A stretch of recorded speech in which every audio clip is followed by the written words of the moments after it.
Baik, bismillahirrahmanirrahim. Assalamualaikum warahmatullahi wabarakatuh. Berjumpa kembali dengan saya dalam konten kuliah hukum. Hari ini saya ingin memaparkan tentang teori sistem dan kekuatan pembuktian. Terkait dengan teori sistem pembuktian, di sini ada 4 ya yang dikenal di berbagai negara. Yang pertama adalah conviction in time, kemudian conviction in raisonne, kemudian pembuktian menurut undang-undang secara positif dan pembuktian menurut undang-undang secara negatif. Nah, dalam konteks conviction in time, ini hakim di dalam menentukan salah atau tidaknya seseorang pelaku tindak pidana, ini hanya berdasarkan kepada keyakinan dirinya sendiri. Artinya keyakinan hakim ini menjadi tolak ukur utama di dalam membuktikan bahwa seseorang ini bersalah atau tidak. Sehingga hakim ini tidak terikat oleh berbagai macam alat bukti yang disuguhkan di persidangan. Jadi selama memeriksa sebuah perkara, hakim tentu dapat menggunakan alat bukti tertentu ya untuk memperoleh keyakinan akan kesalahan terdakwa gitu. Jadi bahasanya adalah dapat menggunakan alat bukti. Karena bahasanya dapat, tentu hakim dalam kondisi-kondisi tertentu selama hakim itu yakin dia dapat mengabaikan alat bukti itu. Ya. Contoh misalnya dalam kasus pembunuhan. Meskipun hanya ada satu saksi yang memberikan keterangan tentang suatu tindak pidana pembunuhan, kemudian hakim yakin atas kesaksian satu orang saksi tersebut, maka dia dapat memutus terdakwa bersalah gitu. Asalkan yakin ya. Jadi conviction in time ini pokok utama penentu salah tidaknya seorang terdakwa itu adalah pada keyakinan hakim. Kemudian berikutnya, teori dan sistem pembuktian yang kedua yaitu conviction in raisonne. Dalam konteks ini, pembuktian menentukan salah tidaknya seseorang pelaku tindak pidana itu didasarkan kepada keyakinan hakim yang disertai dengan alasan-alasan yang logis gitu. Jadi ketika hakim meyakini suatu tindak pidana telah terjadi dan dilakukan oleh seorang terdakwa, maka selain dia yakin, dia harus menguraikan dan menjelaskan secara rinci, secara logis alasan-alasan apa yang mendasari keyakinannya itu gitu. Misalnya dalam konteks kasus pencurian. Nah, ketika hakim memeriksa pelaku tindak pidana pencurian, keyakinan hakim itu timbul dari mana? Dia bisa menjelaskan misalnya ada keserasian antara rekaman CCTV yang disajikan di persidangan dengan keterangan saksi gitu.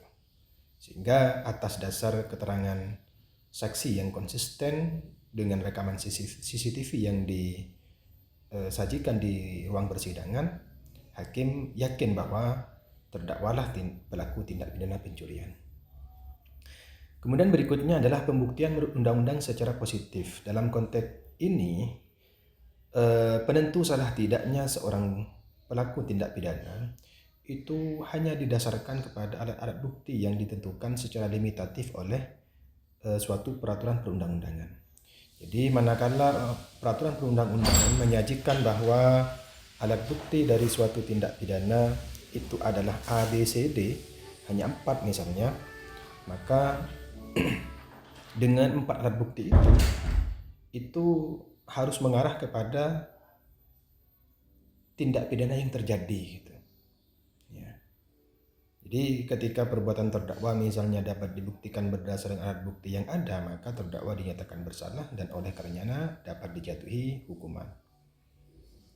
Sehingga dalam konteks pembuktian menurut undang-undang secara positif, hakim ini adalah mesin pelaksana dari suatu norma undang-undang tanpa melibatkan nurani ataupun keyakinan hakim itu sendiri. Misalnya jika undang-undang mengharuskan minimal ada 2 orang saksi dalam perkara penganiayaan, maka hakim tidak bisa memutus terdakwa bersalah jika hanya ada satu saksi. Atau misalnya kayak konteks yang tadi terkait dengan contoh pembunuhan. Hanya ada satu saksi yang mengetahui peristiwa itu, maka dia tidak bisa memutuskan seseorang terdakwa bersalah atau tidak gitu. Kemudian berikutnya adalah pembuktian menurut undang-undang secara negatif. Nah, dalam konteks pembuktian menurut undang-undang secara negatif, kesalahan terdakwa itu ditentukan oleh dua hal. Pertama adalah keyakinan hakim, di mana keyakinan hakim ini didasarkan kepada cara dan dengan alat bukti yang sah menurut undang-undang. Contoh misalnya dalam kasus korupsi, untuk menentukan koruptor ini bersalah atau tidak, ini didasarkan kepada misalnya bukti transfer dokumen atau bukti transfer uang yang merupakan dokumen ataupun surat keterangan saksi dan keyakinan pribadi hakim setelah melihat berbagai fakta di persidangan. Jadi dalam konteks pembuktian menurut undang-undang secara positif ada dua hal di situ yang bisa menentukan seorang terdakwa bersalah atau tidak. Pertama adalah hakim yakin, namun keyakinan hakim ini didasarkan kepada alat bukti yang sah menurut undang-undang. Jadi alat bukti di luar undang-undang ini tidak diakui gitu. Jadi tetap alat buktinya sesuai dengan yang diatur dalam undang-undang. Kemudian dari alat bukti tersebut hakim timbul keyakinan pada dirinya bahwa telah terjadi tindak pidana korupsi yang dilakukan oleh seseorang gitu. Nah, berdasarkan 4 teori dan sistem pembuktian tadi, secara ringkas keempatnya itu perbedaannya sebagaimana yang disajikan dalam tabel ini. Pertama, kalau teori conviction in time, itu basisnya adalah keyakinan hakim secara pribadi. Terkait dengan butuh tidaknya alat bukti, di situ tidak perlu alat bukti formil. Sementara dalam konteks teori conviction in raisonne, di sini ada keyakinan pribadi hakim dan logika, alasan-alasan yang logis. Terkait dengan kebutuhan pembuktian, perlu pembuktian secara formil dan alasan-alasan yang logis gitu. Kemudian kalau teori pembuktian undang-undang secara positif itu hanya berpaku kepada aturan undang-undang saja, sehingga tindakan hakim atau penegak hukum ini terikat penuh pada suatu aturan perundang-undangan yang diatur secara formal. Kemudian undang-undang secara negatif ini ada dua hal. Pertama adalah ada aturan yang mengatur tentang alat bukti yang sah menurut undang-undang, sehingga dalam bukti itu hakim yakin telah terjadi suatu peristiwa pidana. Jadi terkait dengan kebutuhan alat bukti ada kombinasi alat bukti dan keyakinan. Jadi keyakinan hakim itu didasarkan kepada alat bukti yang sah gitu.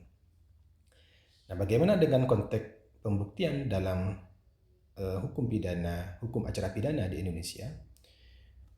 Ini bisa kita lihat dalam pasal 183 KUHP yang bunyinya adalah hakim tidak boleh menjatuhkan pidana kepada seseorang kecuali apabila dengan sekurang-kurangnya dua alat bukti yang sah ia memperoleh keyakinan bahwa suatu tindak pidana telah benar-benar terjadi dan bahwa terdakwalah yang bersalah melakukannya.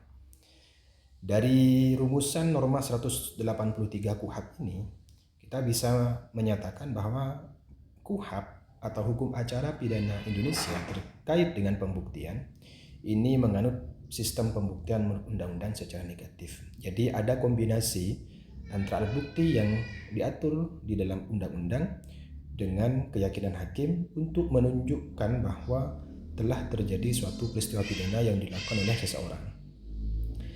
Nah, terkait dengan kekuatan pembuktian, di dalam pemeriksaan perkara pidana ini minimal dua alat bukti yang sah ditambah dengan keyakinan hakim yang didasarkan kepada dua alat bukti tersebut gitu, sehingga hakim ini dilarang menjatuhkan pidana tanpa ada minimal dua alat bukti yang sah ditambah dengan keyakinannya terkait dengan suatu peristiwa pidana. Nah, terkait dengan apa saja alat bukti yang sah itu, kita bisa melihat dalam pasal 184 ayat 1 KUHP Di situ dinyatakan ada 5 gitu. Yang pertama adalah keterangan saksi, yang kedua adalah keterangan ahli, yang ketiga adalah surat, kemudian yang keempat petunjuk, dan yang kelima adalah keterangan terdakwa. Jadi keterangan saksi itu adalah apa yang disampaikan oleh saksi, baik saksi murni maupun saksi korban terkait dengan apa yang dia lihat, apa yang dia dengar, apa yang dia alami sendiri. Jadi kalau misalnya kesaksian saksi murni itu dia hanya melihat dan mendengar. Tapi kalau saksi korban dia bisa melihat, mendengar, ataupun mengalami sendiri. Karena korban itu biasanya merasakan peristiwa pidana, dia melihat bagaimana tindak pidana itu dilakukan, dan dia mendengar apa saja ucapan-ucapan dari pelaku tindak pidana. Nah, sementara terkait dengan keterangan ahli, ini adalah keterangan yang disampaikan oleh pakar tertentu yang memang memiliki keahlian di bidang tertentu terkait dengan kebutuhan pemeriksaan di persidangan. Kemudian surat seperti dokumen, akte, gitu kan. Kemudian hasil visum dan seterusnya. Alat bukti petunjuk ini bisa diperoleh dari alat-alat bukti yang lain, misalnya saksi menjelaskan tentang suatu hal sehingga itu bisa menjadi petunjuk bagi hakim untuk mendapatkan nilai pembuktian yang lebih akurat gitu. Sementara keterangan terdakwa itu adalah apa yang disampaikan oleh pelaku tindak pidana terkait dengan suatu peristiwa pidana itu. Nah, keterangan lebih lanjut terkait dengan keterangan saksi, ahli, surat petunjuk, dan terdakwa ini akan kita kupas pada bagian berikutnya. Gitu. Nah, urutan alat bukti yang diatur dalam pasal 184 ayat 1 KUHP ini tidak menunjukkan kekuatan pembuktian, artinya tidak bersifat hierarkis ya. Bahwa siapa yang lebih kuat sebagai alat bukti tidak.